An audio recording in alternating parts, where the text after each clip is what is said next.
He bought a bride to silence rumors. But her arrival sparked a scandal he couldn't control. She came off the train in a dress that was 2 sizes too big and shoes that walked more hard miles than they were ever made for. Nobody came to meet her. That was the first sign that something was wrong.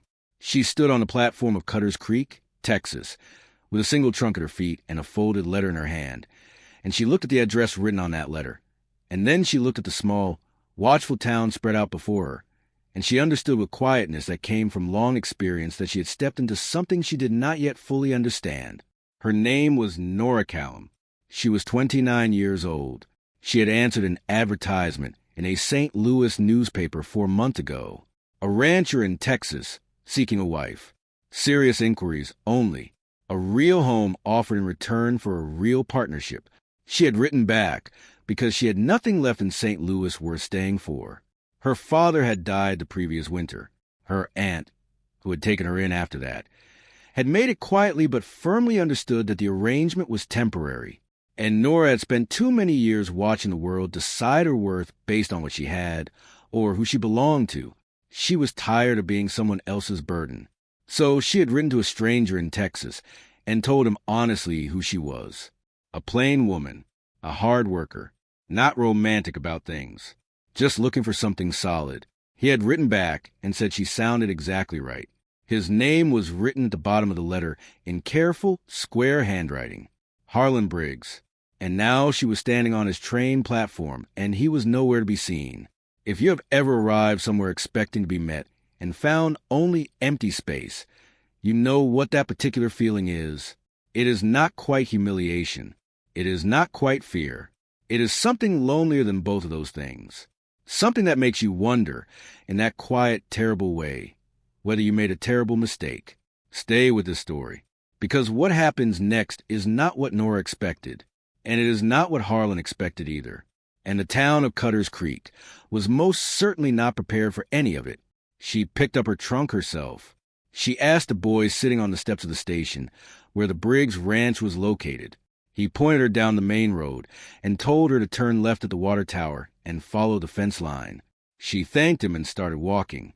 She had been walking about 10 minutes when a wagon pulled up alongside her. The man driving it looked at her with the specific expression of someone who was both relieved and deeply embarrassed at the same time. He was tall, broader than she expected, with a jaw that looked like it had been cut from something hard and eyes that were a careful, guarded gray. He had his hat pulled low and his shoulders set in a way that suggested he was braced for something. He said her name like a question. Nora Callum. She said yes. He said he was Harlan Briggs and that he was sorry for being late and that she should let him take the trunk. She let him take the trunk. She climbed up onto the wagon seat without help because she had always found it easier to do things herself. They rode in silence for a while. Then she said that she liked to know things plainly and that she would appreciate it if he told her what was going on. He glanced at her. She looked back at him steadily. He was quiet for a moment. Then he told her. The truth was more complicated than the advertisement had suggested. Harlan Briggs was 41 years old and had run his family's cattle ranch alone for the past 6 years, since the death of his father. He had never married. He had never particularly wanted to, not out of coldness, but because the ranch had been his whole life, and there had never seemed to be space for anything else. The rumors had started about a year ago. In a small town like Cutter's Creek, a man living alone on a large property with money, and no wife was eventually going to attract talk. And the talk had taken a specific shape. There were those who said Harlan Briggs was hiding something, that the reason he kept to himself was not just a quiet nature, that the reason he had never pursued any of the eligible women in the county was something more particular. Harlan had ignored it for as long as he could. He was not a man who cared deeply about other people's opinions. He had tried to simply go about his business. But then the rumors had reached his business partner, a man named Douglas Webb, who held a portion of the note on the ranch lands. Webb was a conventional man, and a proud one, and he had called on Harlan 3 months ago and delivered a message that was as much threat as suggestion. He said that he was not comfortable being in business with a man whose reputation was becoming a topic of conversation. He said that a man Harlan's age who had made no effort to take a wife gave people reason to wonder. He said He would be reviewing the terms of their arrangement if things did not change. Harlan had told him precisely what he could do with that suggestion. Then he had gone home and sat alone on his porch for a long time, looking out at the land that had been his family for 2 generations, the land that his father had built and his grandfather had started, and that Harlan had kept alive through drought and hard winters and cattle prices that made a man want to weep. And he had thought about what it would mean to lose it. Then he had written the advertisement. He told Nora all of this without dressing it up. He said he understood if she wanted to take the next train back. He said he should have been clearer in his letters. He said that what he was offering was a real home and a fair life, and that she would want for nothing, but that she had a right to know why he had placed the advertisement in the first place. Nora listened to all of it without interrupting. When he finished, she asked him one question. She asked whether any of what the rumors said was true. He looked at her, direct and unafraid. He said no. She nodded slowly. Then she said that people had been talking about her incorrectly for most of her life, and that she understood what it was to have a story told about you that had no basis in fact. She said she did not have anywhere else to go and that she had made a decision when she got on that train, and she was not in the habit of unmade decisions. She said she would stay. He looked at her for a moment longer than necessary. Then he turned his eyes back to the road and clicked the horses forward. They were married 3 days later by the local pastor, in a ceremony that lasted 12 minutes and was attended by Harlan's ranch hand, an old man named Pete who smelled of tobacco and wept quietly through the whole thing for reasons he never explained. The town noticed, of course. Cutter's Creek was a kind of place where a man buying new fence posts was considered news. A marriage was practically a civic event, and the fact that Harlan Briggs had gone and found himself a bride from a newspaper advertisement, a woman nobody knew, a woman with no local family and no local history, was the kind of story that gave people something to talk about for weeks. Some of them were glad for him, genuinely. Old friends of his father who had worried about him alone out there, women from the church who brought food around to the ranch in the first week and looked at Nora with a kind of curious warmth that meant they had already decided to like her. But others were not glad, and their talk did not stop. It simply changed direction. Now they talked about Nora. Who was she really? Where did she come from? Why had she answered an advertisement from a stranger? What was she running from? Was she after the land? Was she honest? Could she be trusted? Nora heard the talk. She always heard it. She had a particular talent, developed over a lifetime of being underestimated, for picking up the quiet thread of what people were really saying even when they smiled at her face. She did not say anything to Harlan about it.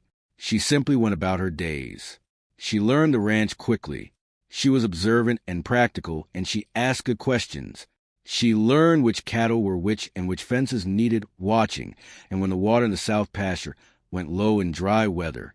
She learned that Pete had a bad knee that slowed him down, but that he would never admit it, and that the best way to help him was to position tasks, so he did not have to kneel. She learned that Harlan took his coffee without anything in it, and that he came in from the fields at a consistent time every evening, and that he always paused at the door to pull off his boots before coming inside, which she came to appreciate. She learned that he was a man of very few words, but that his actions said a great deal. He fixed the latch on her bedroom door the morning after she arrived, without her mentioning it.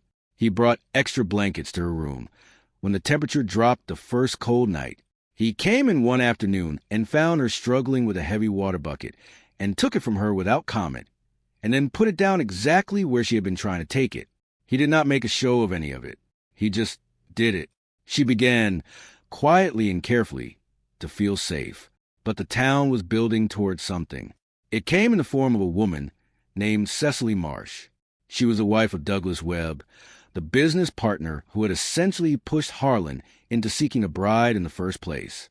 She was well-dressed and well-spoken, and the kind of person who managed her cruelties with such perfect social grace that they could always be explained away afterward. Cecily came to call one afternoon, bringing a cake and a smile, and she sat in Nora's kitchen and looked around with eyes that were measuring everything and filed everything away and said all the right gracious things while also managing to drop, like seeds, several small poisonous suggestions. She mentioned that it was interesting that Nora had come such a long way for this. She mentioned that the ranch was valuable land, and that, of course, anyone would understand why a woman in difficult circumstances might welcome such an opportunity.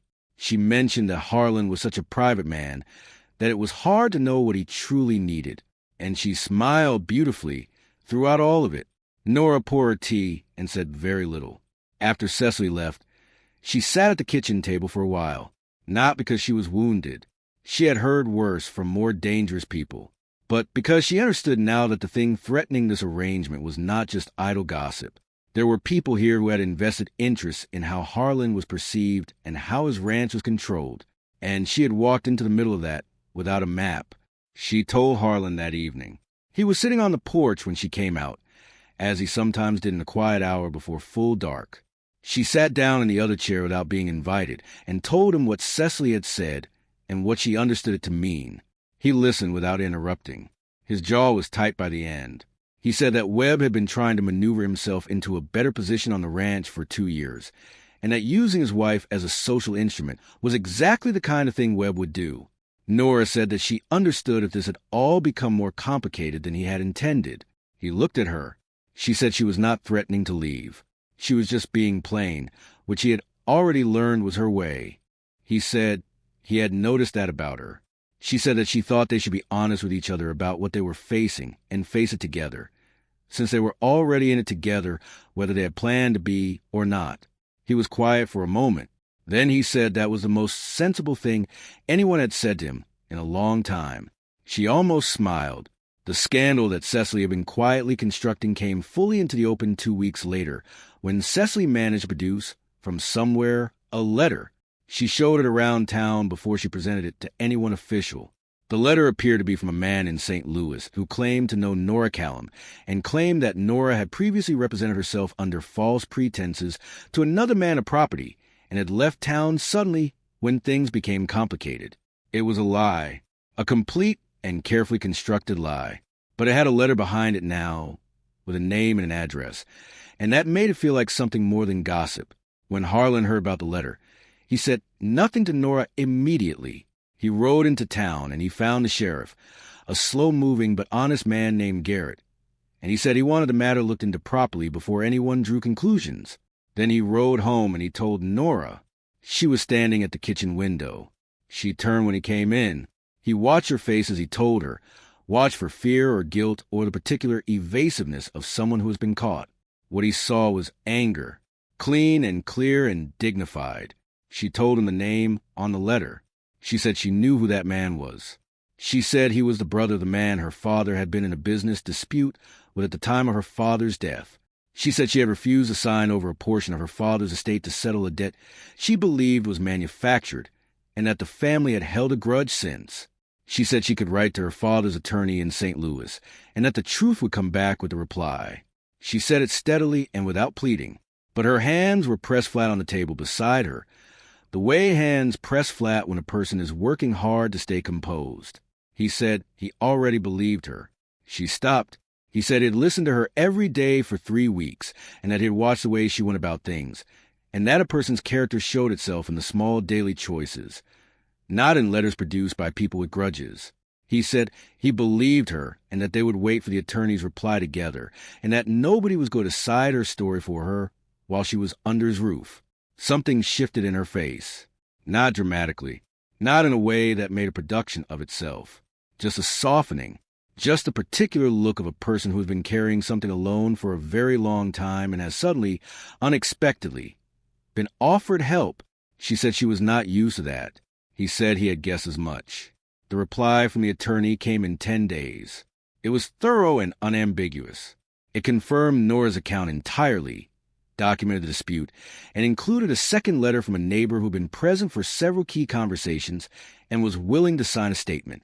Harlan took both letters to Sheriff Garrett. Garrett took them to the Webb household. Douglas Webb, it emerged, had known about Cecily's plan and had quietly encouraged it. When Garrett laid out what he had, Webb's carefully maintained composure cracked just enough for the people present to see what was underneath it. Within the week, Webb had quietly approached Harlan about revising the terms of their business arrangement. Harlan had looked at him for a long moment and then told him, in the same plain way he told anyone anything, that he was not interested in renegotiating with a man who had tried to use his wife as a target. He said he was buying out the remainder of Webb's note and that they were finished. Webb left looking smaller than he had arrived. Cutter's Creek settled. Not all at once. Not completely. Small towns rarely do. But the people who had been waiting to see what kind of woman Nora Briggs was had now seen enough. The women from the church came back around. The neighbors who had been cautious became less so. Even Harold from the feed store, who had been one of Cecily's more enthusiastic audience members, had the decency to look sheepish when Nora came in one morning and wished her a good day with something approaching genuine feeling. Nora accepted it all with the same steady quietness she brought to everything. She did not say, "I told you so." She had never been that kind of woman. But there was an evening, about a month after all of it had settled, when she and Harlan sat on the porch in the cooling dark, and she looked out at the land stretching away into the blue evening, the land he had held on to through everything, and she felt something she had not let herself feel in a very long time. Peaceful. Actually, honestly, deeply peaceful. She said it was a good piece of land. He said it was better lately. She glanced at him. He was looking out at the pasture, not at her, in the way he had of saying things without making a performance of them. She looked back at the land. After a while, she said that she had come here because she had nowhere else to go, and she wanted to be honest about that. She said she had not expected to find anything real. She had expected a transaction, and a roof, and a kind of dignified solitude, which was more than she had been offered anywhere else. She said she had not expected him. He was quiet for long enough that she wondered if she had said too much. Then he said that the advertisement had been one of the harder things he had ever made himself do, that he was a private man, and that asking for anything did not come naturally to him, that he had expected a transaction too. Someone sensible, someone who would make things quieter. He said he had not expected her either. She looked at him then, fully, and he looked back. It was not a dramatic moment. There was no grand declaration. There was just two people sitting in the dark, on a porch that had been lonely for a long time, telling each other something true. He reached over, without ceremony, and covered her hand with his. She turned her palm up and held on. They were married in the practical sense already. But this was the moment they actually became something. Two people who had each stopped expecting anything warm from the world, and had found it anyway, in a most unlikely arrangement, in a town that had tried its best to make sure neither of them had it. The following spring, Nora planted a garden along the south side of the house. Nothing fancy. Herbs and beans and a row of sunflowers, because she had always liked them. Harlan built her a low fence around it one Saturday morning, without being asked. He just came out with the wood and the tools and built it, neat and level, and went back inside when he was done. She stood and looked at it for a while. Then she went inside and made him a piece of pie, which he accepted with the closest thing to a smile she had yet seen on him. It was enough. More than enough. The town had called her an opportunist, a woman with a past she was hiding, a stranger who could not be trusted. But the truth, as it always does, had quietly and firmly arrived and rearranged things. And Nora Briggs, who had come to Cutter's Creek with a trunk and a letter and very low expectations, had found the one thing she had stopped believing existed, a place in the world that was genuinely, simply, wholly hers. If this story reached something in you tonight, I really want to hear from you. Leave a comment and tell me what part moved you most. And let me know where in the world you are watching from right now, whether it's late at night or early in the morning, whether you are in a warm house or a quiet room somewhere far away. I love knowing that these stories are finding you. Subscribe so you never miss a story. Every single one is made for you, and there is always another one waiting.